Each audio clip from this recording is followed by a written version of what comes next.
Hey everyone, today we're going to talk about deadlifts. I get a lot of questions from my clients about the form and how to make sure you perform the deadlift correctly without getting hurt in the short term or in the long term. So today we're going to talk about the barbell deadlift. This is one variation of many different types of deadlift. We have a trap bar deadlift, kettlebell deadlift, dumbbell deadlift, so many different forms of deadlift. This one is a little bit more technical compared to a trap bar or kettlebell because you want to make sure your tibia is straight and your shin basically is straight because you don't want to hit your knee. So it puts a little bit more pressure on the glutes and the lower back. So that's why it needs a little bit more technicality. Also, the way you're holding it with your wrist might cause some tension on your shoulders if you have a shoulder injury or past shoulder problem, as opposed to a trap bar deadlift, which is much more neutral grip. The first thing that I always teach people is that you want to make sure your stance is good. So you want to come to the bar and you want to make sure the barbell is very close to your shin. So maybe an inch or an inch and a half from your shin.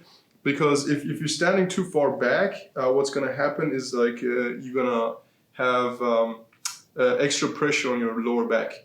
So what's important is you want to make sure you come close to the bar. You want to find a good neutral grip for your feet. The reason I'm barefoot is because you want a flat surface. You want to feel the floor.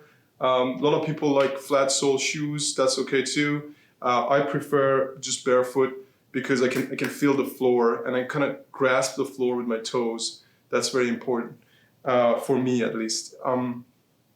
Once you have your stance ready, you can kind of go down. You want to make sure when you hinge from your hip. You don't want to round your back when you go down. It's not a lower back exercise. This is a posterior chain exercise, but you want to put the least amount of pressure on your lower back and lumbar spine. So you're gonna hinge. You're gonna make sure you hold the grip pretty tight. You don't want to use your arms, so you don't want to bend your arms. So you want to make sure your arms are straight. You want to create a tension between the floor and your body. So you kind of want to think about it as a leg press, where you're pushing the floor down as opposed to lifting the bar off the floor. So your arms are always straight. You're not shrugging up. You're just creating that tension, activating your lats. Basically, your lats are very important in this exercise. That's why I want to make sure my scapula is pushed back. So once I hold the bar, I relax my legs, and then I go to this tension phase where I make sure my scapula is pushed back, and then I start my lift from there. So three main important things from the beginning. Establishing good feet on the floor, good stance. Second thing, tibia is straight, and you hinge from the hip.